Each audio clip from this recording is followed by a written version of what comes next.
নমস্কার, হাই নিউজে সকলকে স্বাগত। সঙ্গে রয়েছি আমি মিলি। শুরু করছি নিউজ টুডে, আর শুরুতেই চোখ রাখবো আজকের হেডলাইন্সে।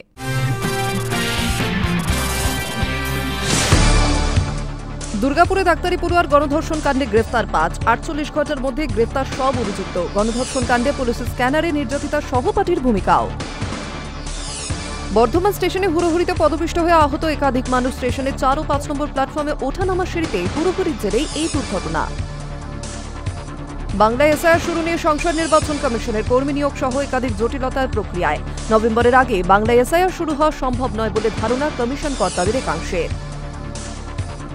কালীপুজো ও দীপাবলিকে কেন্দ্র করে আইন শৃঙ্খলায় বিশেষ প্রস্তুতি কলকাতা পুলিশের। আগামী ১৫ অক্টোবর বৈঠক। শহরের সব কালীপুজো উদযাপন কমিটির প্রতিনিধিদের সঙ্গে গুরুত্বপূর্ণ বৈঠক কলকাতা পুলিশ কমিশনার মনোজ বর্মার। কলকাতা মেট্রোর ব্লু লাইনে কবি সুভাষ স্টেশন আপাতত বন্ধ। পিলারে ফাটল দেখা দেওয়ায় নিরাপত্তার স্বার্থে বন্ধ স্টেশন, তবে শীঘ্রই খুলছে মেট্রো স্টেশনটি। ফের দুর্যোগে বিপর্যস্ত উত্তরবঙ্গ সফরে মুখ্যমন্ত্রী মমতা বন্দ্যোপাধ্যায়। সোমবার নাগরাকাটা থেকে মৃতদের পরিবারের একজন সদস্যকে হোমগার্ড পদে চাকরি নিয়োগপত্র ও ৫ লক্ষ টাকা দেওয়া হয়। পাশাপাশি মুখ্যমন্ত্রী জানিয়েছেন, দুর্যোগে যাদের যা নথি নষ্ট হয়েছে তার ডুপ্লিকেট তৈরি করে দেবে রাজ্য। কয়েকদিনের ব্যবধানে ফের দুর্যোগে বিপর্যস্ত উত্তরবঙ্গ সফরে মুখ্যমন্ত্রী মমতা বন্দ্যোপাধ্যায়। সোমবার নাগরাকাটা থেকে মৃতদের পরিবারের একজন করে সদস্যের হাতে হোমগার্ড পদের চাকরির নিয়োগপত্র তুলে দেন তিনি। মৃতদের পরিবার পিছু দেওয়া হয় ৫ লক্ষ টাকা। পাশাপাশি এদিন মুখ্যমন্ত্রী জানিয়েছেন, দুর্যোগে যাদের যা নথি নষ্ট হয়েছে তা ডুপ্লিকেট তৈরি করে দেবে রাজ্য। বিপর্যয়ের পরদিনই উত্তরবঙ্গে ছুটে গিয়েছিলেন মুখ্যমন্ত্রী মমতা বন্দ্যোপাধ্যায়। ত্রাণ শিবিরে গিয়ে দেখা করেছিলেন ক্ষতিগ্রস্তদের সঙ্গে, পরিদর্শন করেছিলেন ক্ষতিগ্রস্ত এলাকা। সেই সময় মুখ্যমন্ত্রী জানিয়েছিলেন, কয়েকদিনের ব্যবধানে ফের উত্তরবঙ্গে যাবেন তিনি। সেই মতো রবিবার উত্তরবঙ্গ যান তিনি। ওই দিনই হাসিমারায় একাধিক এলাকা পরিদর্শন করেন তিনি। সোমবার নাগরাকাটায় দুর্যোগে মৃতদের পরিবারের একজন করে সদস্যের হাতে হোমগার্ড পদে চাকরির নিয়োগপত্র তুলে দেন। মৃতদের পরিবার পিছু দেওয়া হয় ৫ লক্ষ টাকা। এদিন মুখ্যমন্ত্রী নিজে হাতে বিলি করেন ত্রাণ সামগ্রী। মমতা বন্দ্যোপাধ্যায় জানান, দুর্যোগে যাদের বাড়ি ভেঙেছে তা শীঘ্রই তৈরি করে দেওয়া হবে। বিপর্যয় স্বাভাবিকভাবেই বহু পরিবারের যাবতীয় নথি নষ্ট হয়ে গিয়েছে। মাথার ওপর ছাদের পাশাপাশি তা নিয়েও চিন্তা তো রয়েইছে। এদিন সেই সমস্যারও সমাধান করে দিলেন মমতা বন্দ্যোপাধ্যায়। তিনি জানিয়েছেন, দুর্যোগে যাদের যা নথি নষ্ট হয়েছে তা ডুপ্লিকেট তৈরি করে দেবে রাজ্য। নথি তৈরির জন্য ক্যাম্প চালু করা হয়েছে বলেও জানিয়েছেন তিনি। প্রসঙ্গত, এদিন ফের দুর্যোগের জন্য ভুটানকে আক্রমণ করেছেন মুখ্যমন্ত্রী। তিনি বলেন, আমি বলেছিলাম ইন্দো ভুটান রিভার কমিশন হোক। ভুটানের জলে এই পরিস্থিতি, ওরা ক্ষতিপূরণ দিক। Hi news network.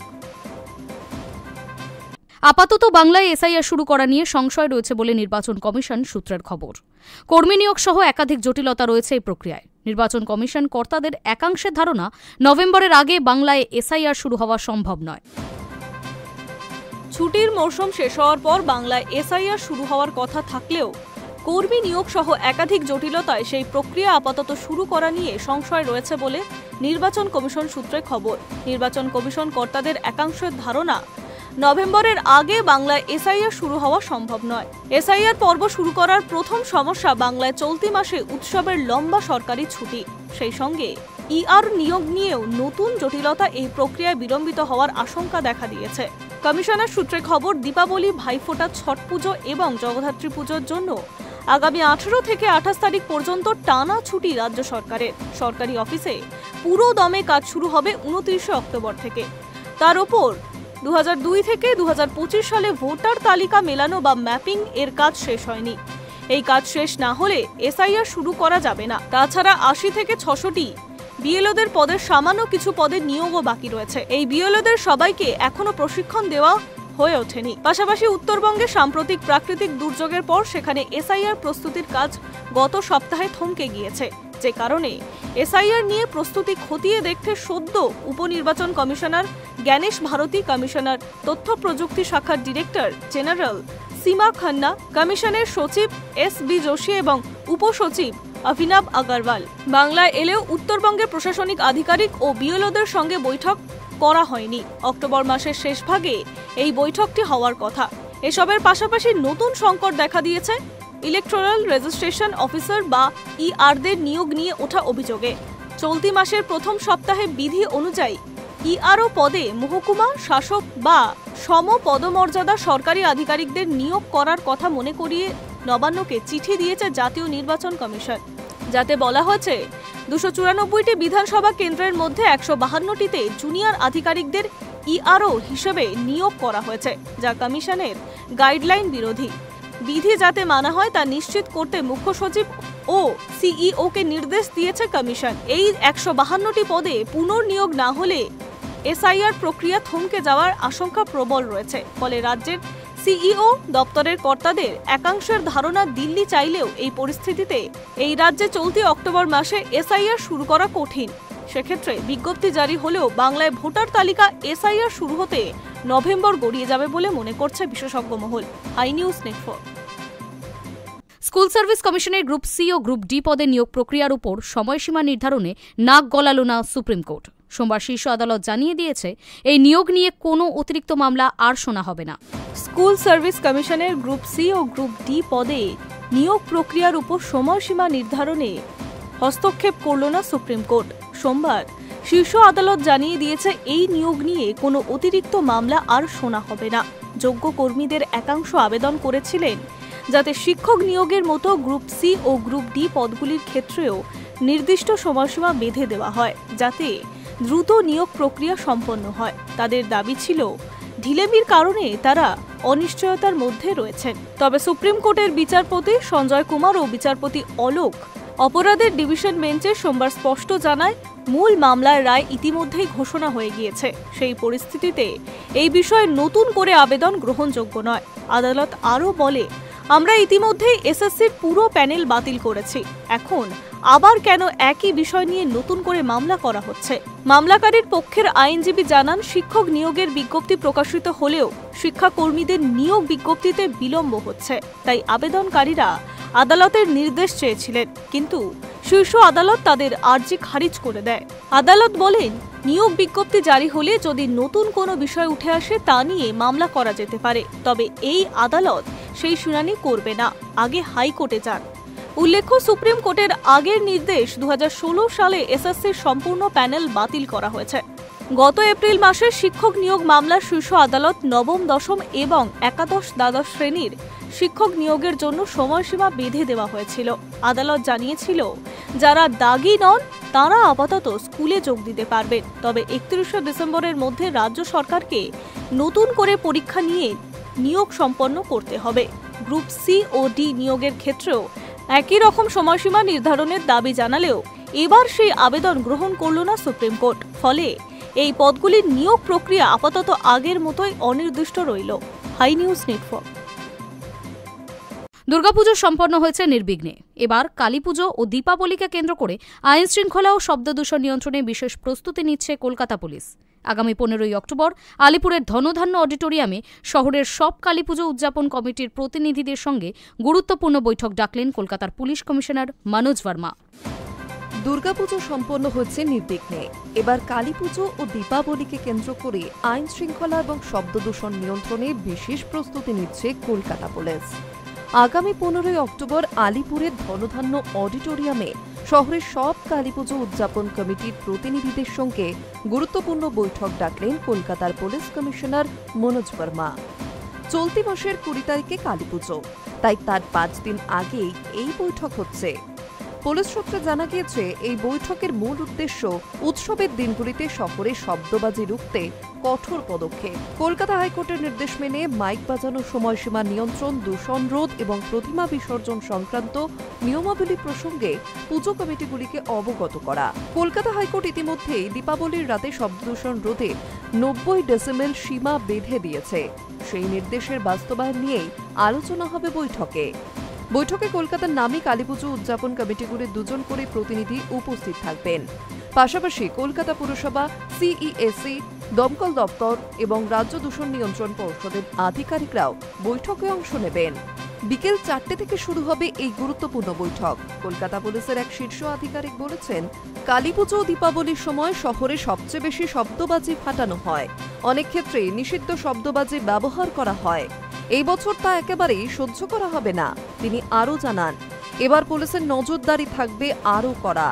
শহরের প্রতিটি থানাকে নির্দেশ দেওয়া হয়েছে তাদের নিজস্ব এলাকায় শব্দ দূষণ রোধে সক্রিয় নজরদারি চালাতে। পুলিশ কমিশনার মনোজ বর্মার নেতৃত্বে বৈঠকে কলকাতার সব থানার ওসি এবং পদস্থ আধিকারিকেরাও উপস্থিত থাকবেন। কমিশনার নিজে পুরো বিষয়টি অগ্রগতি তদারকি করবেন।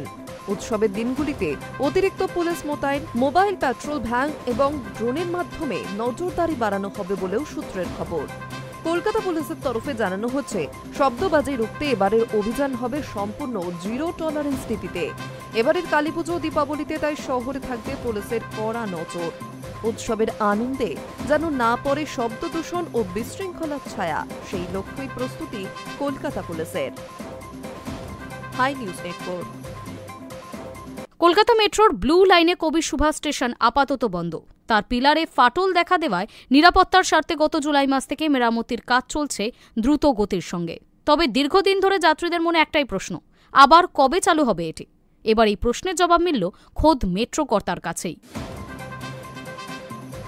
কলকাতা মেট্রোর ব্লু লাইনে কবি সুভাষ মেট্রো স্টেশন আপাতত বন্ধ। তার পিলারে ফাটল দেখা দেওয়ায় নিরাপত্তার স্বার্থে গত জুলাই মাস থেকে মেরামতিতে কাজ চলছে দ্রুত গতির সঙ্গে। তবে দীর্ঘদিন ধরে যাত্রীদের মনে প্রশ্ন একটাই, কবে আবার চালু হবে এটি? এবার এই প্রশ্নের জবাব মিলল খোদ মেট্রোর কর্তার কাছ থেকেই। প্রথমে মেট্রো কর্তৃপক্ষ 1 বছরের সময়সীমা নির্ধারণ করলেও সুস্পষ্টভাবে খোলার সময় নিয়ে কিছুই জানাতে পারেনি।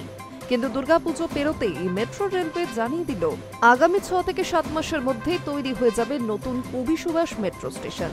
অর্থাৎ আগামী বছরের মাঝামাঝি সময় থেকে ফের এই স্টেশন ব্যবহার করতে পারবে সাধারণ মানুষ। কলকাতা মেট্রোর নতুন জেনারেল ম্যানেজার শুভ্রাংশু শেখর মিশ্র এ নিয়ে বলছেন, এটা অনেক পুরনো ভবন, আমরা চেষ্টা করছি সব দিক বিবেচনা করে কাজ শুরু করার। 2026 সালের মধ্যেই কাজ শেষ হয়ে যাবে। মেট্রোর তরফে ইতিমধ্যেই টেন্ডার জারি করা হয়েছে পুরো স্টেশনটি নতুন করে গড়ে তোলার জন্য। চলতি বছরের 28শে জুলাই কবি সুভাষ মেট্রো স্টেশনের একাধিক পিলারে ফাটল দেখা দেয়। এরপরই নিরাপত্তার স্বার্থে স্টেশন থেকে পরিষেবা সম্পূর্ণ বন্ধ করে দেয় মেট্রো কর্তৃপক্ষ। সিদ্ধান্ত নেওয়া হয় গোটা স্টেশন ভেঙে নতুন করে নির্মাণ করা হবে। জানা গিয়েছে এই প্রকল্পের খরচ প্রায় 9.42 কোটি টাকা। 2010 সালে নির্মিত হয় কবি সুভাষ মেট্রো স্টেশন, যা ব্লু লাইনের দক্ষিণ প্রান্তের একটি গুরুত্বপূর্ণ এবং শেষ স্টেশন। এটিতে মোট 21টি পিলার রয়েছে।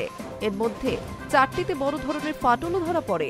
প্ল্যাটফর্মের একাংশেও বসে গিয়েছিল বলেও জানা যায়। সমীক্ষক সংস্থা যাদের দিয়ে পুরো পরিকাঠামোর মূল্যায়ন করানো হচ্ছিল, তাদের রিপোর্ট ইতিমধ্যেই জমা পড়েছে বলে জানিয়েছেন মেট্রো কর্তৃপক্ষ। আগামী সপ্তাহ থেকে জোর কদমে কাজ শুরু হবে। তিনি আরও জানান, শহীদ ক্ষুদিরাম স্টেশনের পর যে ক্রসওভার তৈরির পরিকল্পনা রয়েছে, সেটিও আগামী সপ্তাহের মধ্যেই সম্পন্ন হবে। ফলে দীর্ঘদিনের অপেক্ষা শেষে ফের যাত্রীদের জন্য খুলে যাবে কলকাতার অন্যতম গুরুত্বপূর্ণ মেট্রো স্টেশন কবি সুভাষ। High news network.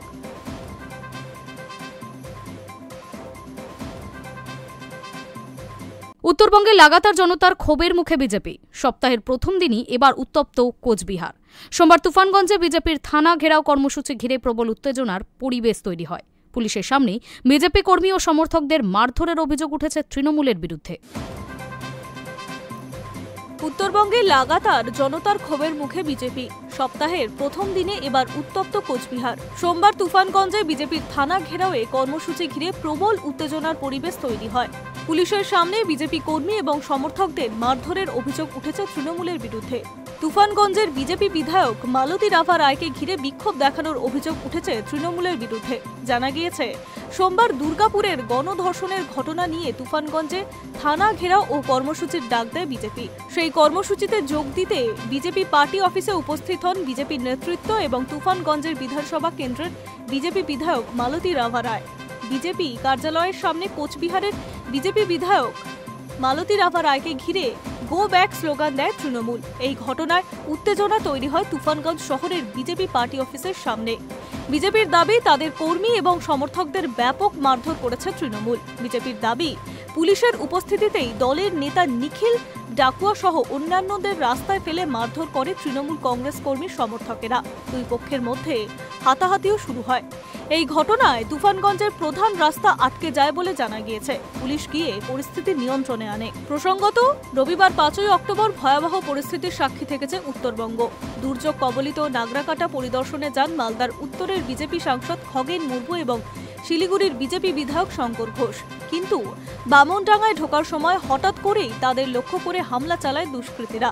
লাঠি জুতো হাতে বিজেপি নেতাদের উপরে চলে হামলা। শুধু তাই নয়, গাড়ি থেকে নামতেই তাদের লক্ষ্য করে শুরু হয় ইট বৃষ্টি। রক্তাক্ত পরিস্থিতি হয় বিজেপি সাংসদের। ইটের আঘাতে খগেন মুর্মুর চোখের নিচের হাড় ভেঙেছে। বর্তমানে শিলিগুড়ির একটি বেসরকারি হাসপাতালে খগেন মুর্মু চিকিৎসাধীন থাকলেও ছাড়া পেয়েছেন Shankar Ghosh. I news network. আচমকাই বাড়ছে অসুস্থতা। সোমবার বাইপাসের ধারে এক বেসরকারি হাসপাতালে ভর্তি করা হয় বিজেপির রাজ্য সভাপতি শ্রমিক ভট্টাচার্যকে। হাসপাতাল সূত্রের খবর, তারা একাধিক শারীরিক পরীক্ষা হবে, সেই সঙ্গে চলবে রুটিন চেকআপও। আচমকাই বাড়ছে অসুস্থতা। সোমবার বাইপাসের ধারে এক বেসরকারি হাসপাতালে ভর্তি করা হয় বিজেপির রাজ্য সভাপতি শ্রমিক ভট্টাচার্যকে। হাসপাতাল সূত্রে খবর, তার একাধিক শারীরিক পরীক্ষা হবে, সেই সঙ্গে চলবে রুটিন চেকআপও। রিপোর্ট দেখে চিকিৎসার পরবর্তী ধাপ নির্দেশনা করা হবে।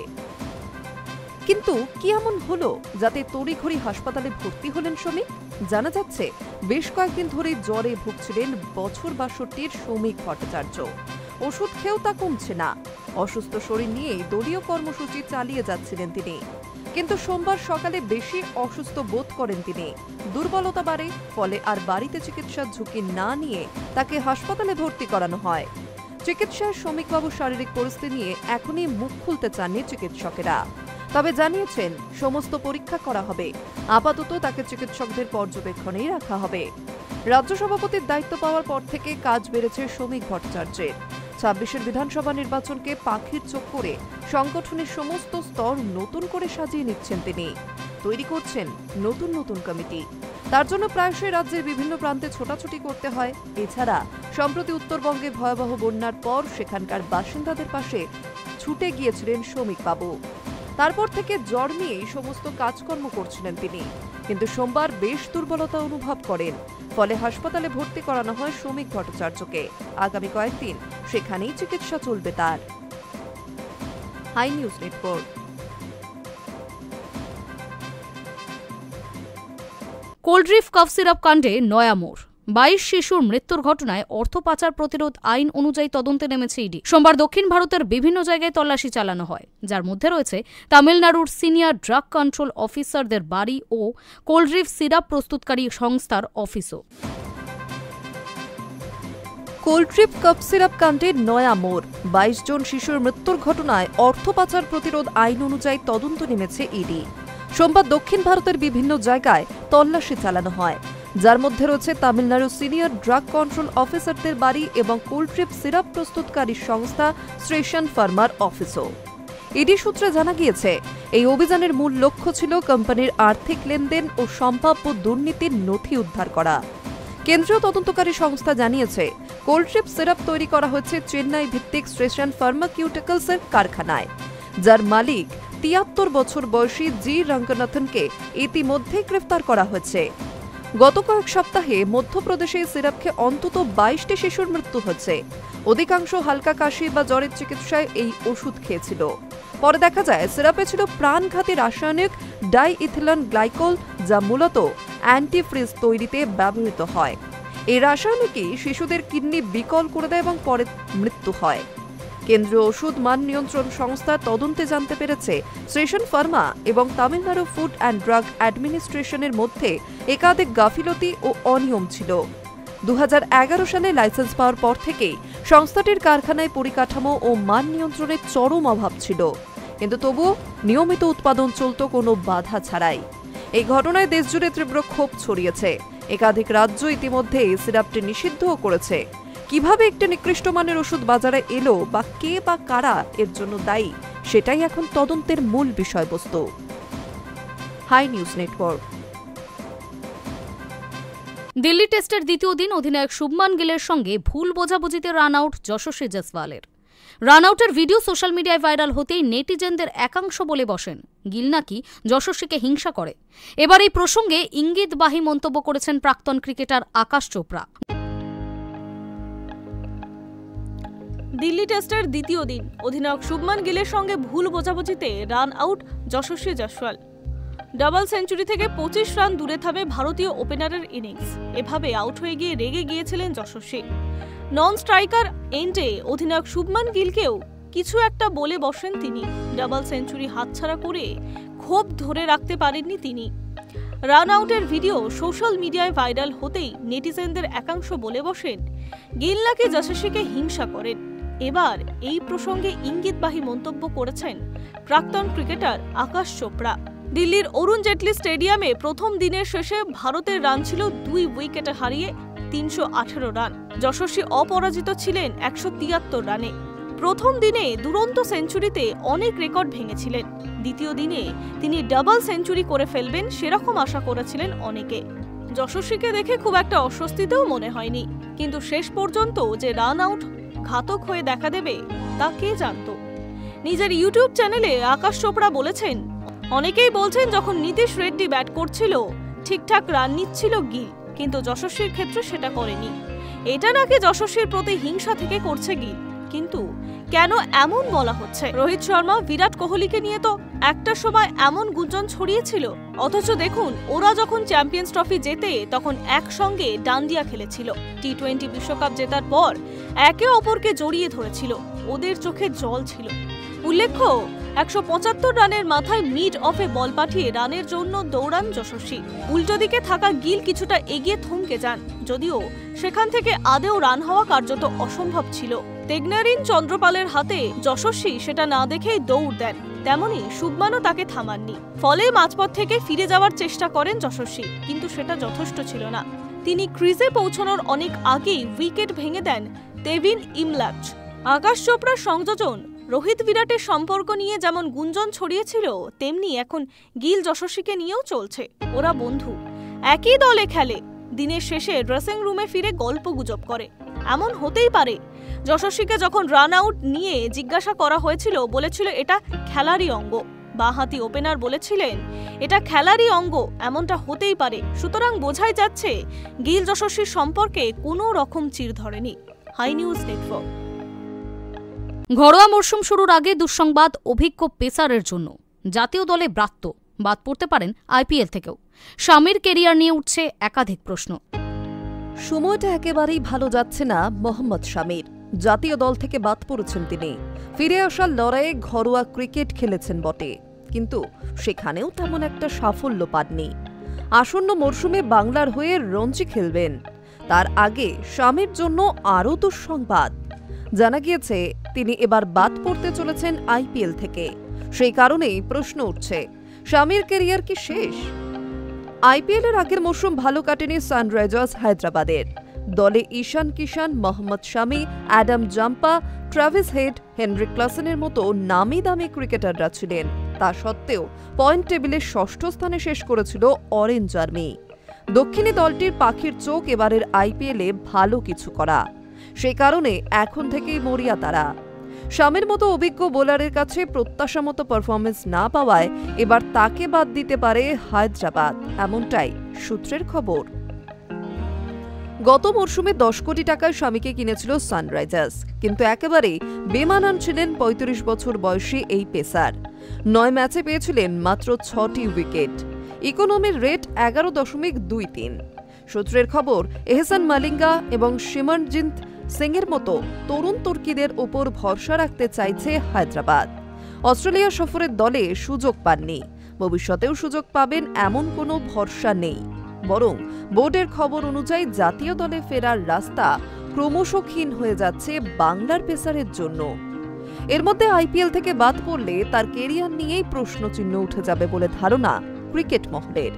কেবল শামি নন, বাদের তালিকায় রয়েছেন ঈশান কিষানও। গত মরশুমের মেগা নিলামে 11.25 কোটি টাকায় তাকে কিনেছিল হায়দ্রাবাদ। 3 নম্বরে নেমে তার গড় ছিল 26.60, স্ট্রাইক রেট 138। মাত্র 2টি ম্যাচে বড় রান করেছিলেন তিনি। এর মধ্যে রাজস্থানের সঙ্গে একটা সেঞ্চুরি ছিল আর 33-এর উপর রান করেছিলেন মোটে 4 বার। অর্থাৎ বোঝাই যাচ্ছে চূড়ান্ত ধারাবাহিকহীনতায় ভুগছিলেন ঈশান। তাছাড়াও 3.20 কোটি টাকার রাহুল চাহারের উপরও কোপ পড়তে পারে বলে খবর। Hi news network.